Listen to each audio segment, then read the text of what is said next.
BJP দল বা হিমন্ত বিশ্ব শৰ্মাই জনগণক ৰাম ঠগন দিয়াত তেওঁলোক আটাইতকৈ পাকৈত।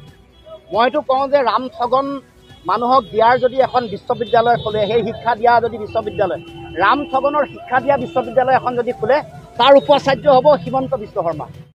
লুৰিণজ্যোতি গগৈ ডাঙৰীয়া, মুখ্যমন্ত্ৰী ডক্টৰ হিমন্ত বিশ্ব শৰ্মাই নিজৰ ২০-২৫ বছৰীয়া ৰাজনৈতিক জীৱনত কাক কিমান প্ৰবঞ্চনা কৰিছে, কাক কিমান ৰাম ঠগন দিছে, সেয়া হয়তো সময়ে বিচাৰ কৰিব। কিন্তু আপুনি কি কৰিছে? ২.৫ কোটি হিন্দু বাংলাদেশী আহিব বুলি কোনে চিঞৰিছিল? ৰাতিটোৰ ভিতৰতে অসমীয়াৰ মাটি বাৰী সকলো কাঢ়ি ল'ব বুলি কোনে হোজা অসমৰ জনতাক আতংকিত কৰিছিল? আমাৰ জাতি মাটি ভেটি সকলো উচন যাব বুলি কোনে অসমীয়া ৰাইজক আভুৱা ভাৰিছিল? কা আইন বলবৎ হোৱাৰ পিছত কেইজন হিন্দু বাংলাদেশী অসমত প্ৰৱেশ কৰিলে?